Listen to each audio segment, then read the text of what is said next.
Welcome to BBVN online class, and in our last class we were revising about the methods to separate components of a mixture.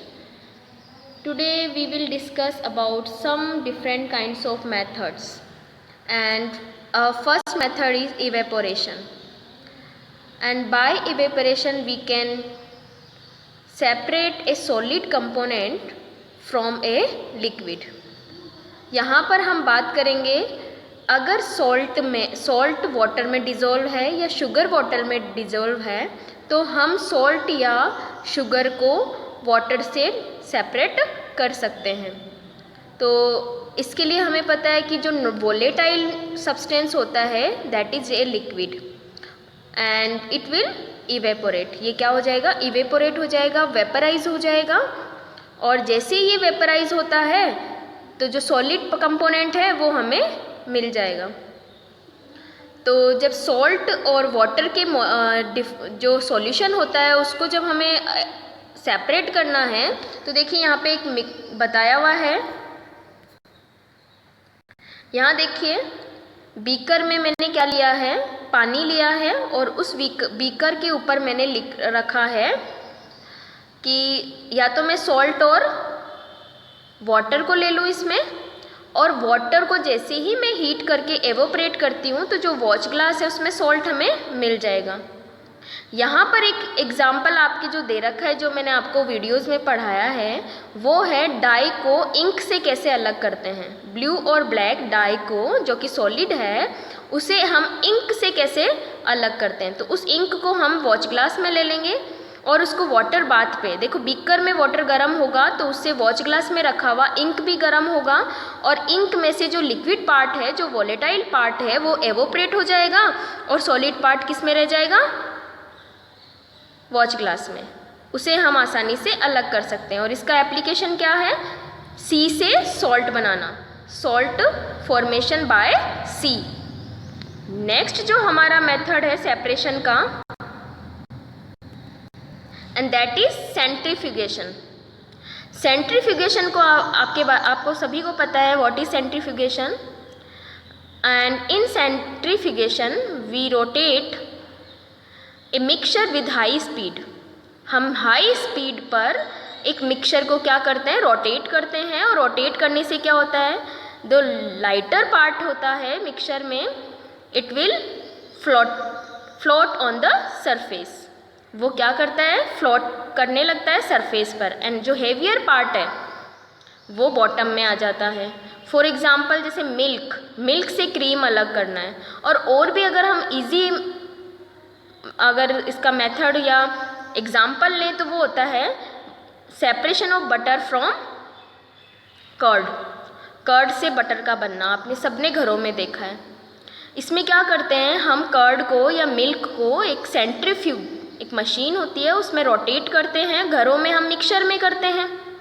तो उससे क्या होता है? जब वो rotate होता है तो जो लाइटर पार्ट होता है, लाइटर मीन्स ऐसा सब्सटेंस जो कि सॉलिड फॉर्म में आ जाता है और उसकी डेंसिटी कम होती है, वो कहाँ आ जाता है? सरफेस पे आ जाता है इकट्ठा होके, और बाकी का जो लिक्विड पार्ट है वो नीचे रह जाता है। और जो ऊपर सरफेस पे जो लाइटर पार्ट आता है उसको हम सेपरेट कर लेते हैं। और इसका एप्लीकेशन क्या है? डायग्नोसिस के लिए, यानी ब्लड और यूरिन टेस्ट किया जाता है डायग्नोस्टिक सेंटर में, तो वहाँ पर सेंट्रीफ्यूगेशन मेथड बहुत यूज़ में लिया जाता है। और डेयरीज में तो लिया जाता ही है मिल्क से क्रीम अलग करने के लिए। नेक्स्ट हमारा मेथड है separation of to immiscible liquids from a mixture. किस तरीके से हम दो इमिसिबल लिक्विड को अलग कर सकते हैं? आप सभी को पता है इसका एक example oil and water. Oil and water एक दूसरे में डिजोल्व नहीं होते, मिक्स नहीं होते हैं, तो ऐसे मिक्सचर को अलग करते हैं हम bye separating funnel, and that is seen in this picture. यहाँ पर दिखाई गई देखिए एक सेपरेटिंग फनल होती है ग्लास की बनी हुई, और उसमें हम ऐसे मिक्सचर को पोर कर लेते हैं, डाल देते हैं और उसको सेटल होने देते हैं।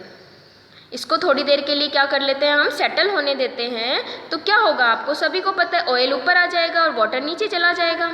और इसका भी आपको रीज़न पता है, ऑयल की लेयर ऊपर क्यों आ जाती है? Because of less density. Oil जो होता है उसकी डेंसिटी वाटर के कंपेयर में कम होती है, मीन्स ये लाइटर होता है, इसलिए वो फ्लोट ऊपर आ जाएगा ऑयल, और वाटर कहाँ आ जाएगा? नीचे। इस तरीके से दो सेपरेट लेयर्स बन जाती है दोनों इमिसिबल लिक्विड्स की। फिर हम क्या करेंगे? स्टॉप कॉक को ओपन करेंगे और सबसे पहले वाटर को हम बीकर में ले लेंगे, और फिर जैसे ही ऑयल वाटर पूरा का पूरा बीकर में नीचे आ जाएगा तो हम स्टॉप कॉक को क्लोज कर देंगे, ठीक है, और सेपरेटिंग फनल में ऑयल रह जाएगा। तो इस तरीके से दो इमिसिबल लिक्विड्स को हम सेपरेट कर सकते हैं। और इसका एप्लीकेशन क्या है? जो बहुत सारे ऑर्गेनिक कंपाउंड्स हैं उसको हम इस मेथड से अलग करते हैं। नेक्स्ट जो हमारा एग्जाम्पल है वो है, यानी सेपरेशन है, मेथड जो हम पढ़ने वाले वो क्या है? Ammonium chloride. यानी जब दो सॉलिड आपस में मिक्स हो, लेकिन एक सॉलिड कैसा होना चाहिए? सब्लिमेबल। कैसा होना चाहिए एक लिक्विड? एक solid sublimable, means it will convert into its gaseous state without coming in its liquid state। ऐसे सॉलिड्स जो डायरेक्ट हीट करने पे डायरेक्ट गैस में कन्वर्ट हो जाते हैं, लिक्विड में नहीं आते हैं, है ना।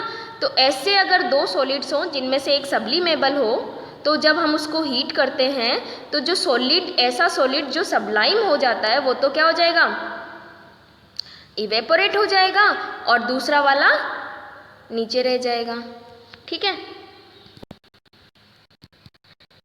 यहाँ के एक्सपेरिमेंट को मैंने करके दिखाया था आपको कि वॉच ग्लास में हम क्या लेते हैं? ऐसे दो सॉलिड का मिक्सचर ले लेते हैं, उसके ऊपर मैंने फनल रखी है ग्लास की बनी हुई, और उसके ऊपर का जो थिन ट्यूब है उस पर मैंने कॉटन प्लग लगाया है। कॉटन प्लग क्यों लगाया है? ताकि जो सब्लिमेबल सब्सटेंस है जब वो गैसियस फॉर्म में आएगा तो वो उसकी गैस को हमें इकट्ठा कलेक्ट करना है, तो वो बाहर ना चली जाए, इस वजह से हमने कॉटन प्लग लगाया है। अब जैसे ही हम उसको हीट करते हैं तो क्या होता है?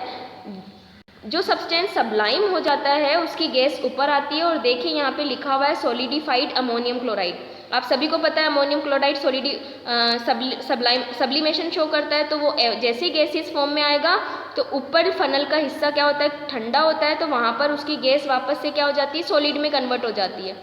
तो दोनों सॉलिड को हम इस तरीके से सेपरेट कर सकते हैं। और बहुत सारे सब्लिमेबल एग्जाम्पल्स हैं, जैसे कैम्फर जिसको हम नेफ्थलीन भी बोलते हैं, एंथ्रासीन, अमोनियम क्लोराइड, ठीक है। तो ये सब्लिमेबल कंपाउंड्स हैं।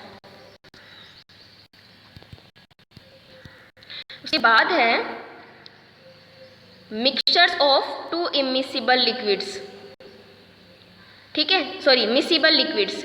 और मिसिबल लिक्विड्स को आपको मैंने बताया था कि डिस्टिलेशन से हम इनको सेपरेट करते हैं। और डिस्टिलेशन भी आप लोगों को पता होना चाहिए, दो तरीके का होता है, मैंने आपको बताया था। और दो तरीके से क्यों होता है? सिंपल डिस्टिलेशन से तो हम ऐसे लिक्विड को सेपरेट करते हैं जिनके बॉइलिंग पॉइंट में लार्ज डिफरेंस हो। We can separate these kind of liquids by simple distillation. And एक मैंने बताया था आपको फ्रैक्शनल डिस्टिलेशन।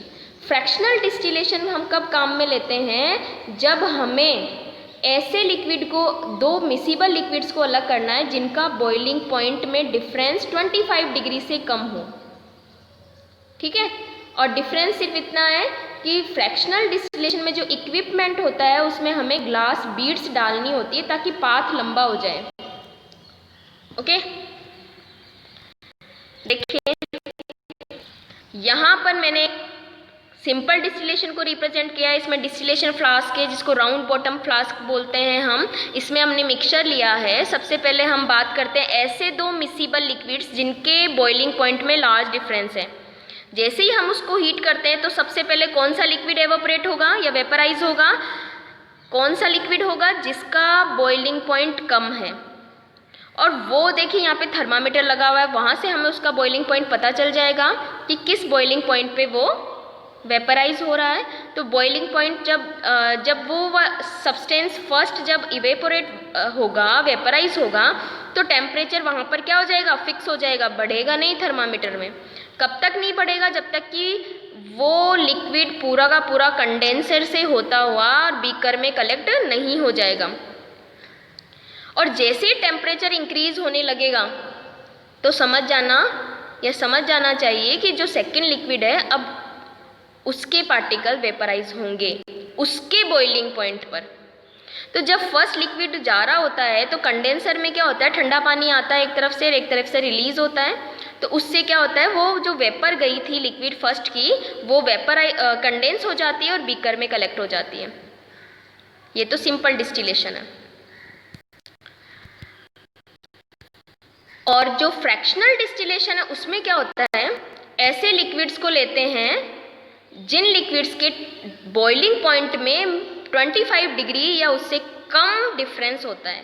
तो देखिए उसके लिए क्या होता है, हम जैसे उसको हीट करते हैं तो बॉइलिंग फर्स्ट लिक्विड क्या होता है जिसका बॉइलिंग पॉइंट कम होता है, सबसे पहले वो वेपराइज होता है। और जैसे ही वो वेपराइज होकर और कंडेंसर से होके जाने लगता है तो टेम्परेचर क्या होता है 25 डिग्री सेल्सियस तक टेम्परेचर बढ़ने में ज़्यादा टाइम नहीं लगता। और क्या होता है पीछे पीछे ही जैसे टेम्परेचर होता है इंक्रीज होता है तो सेकेंड लिक्विड भी वेपराइज होकर आने लगता है। तो उसको कंडेंसर तक पहुंचने में टाइम लगे इसके लिए फ्रैक्शनेटिंग कॉलम बनाया जाता है। और फ्रैक्शनेटिंग कॉलम में क्या होता है, ग्लास बीड्स भरे हुए होते हैं, गोल जो होते हैं स्फेरिकल ग्लास रोड्स बीड्स डाले हुए होते हैं, ताकि क्या होगा जब जो वेपर की मॉलिक्यूल्स होंगे वो जब उसमें बीच बीच में से जो एयर गैप्स होते हैं वहाँ से आते हैं तो उनके पाथ क्या हो जाता है, लॉन्ग हो जाता है और टाइम ज़्यादा लगता है उसको आने में। तो इस तरीके से क्या होता है, फ्रैक्शनल डिस्टिलेशन से हम पार्टिकल्स को अलग कर सकते हैं। तो इस तरीके से ये कुछ सेपरेशन के मेथड्स हैं। अब आपको अपने एग्ज़ाम के लिए जितनी भी डेफिनेशंस हैं, जितने भी मेथड्स हैं, जितनी भी मैंने चीज़ें बताई है सब लोग रीडिंग लगाओगे। कॉलॉइड्स है, उसकी प्रॉपर्टीज़ हैं, ठीक है, टाइप्स ऑफ सॉल्यूशन हैं, तो सब कुछ भी पूछा जा सकता है। तो आप लोग इसको पूरे अच्छे से चैप्टर को पढ़ोगे, नहीं समझ में आए तो मुझसे पूछोगे। Thank you.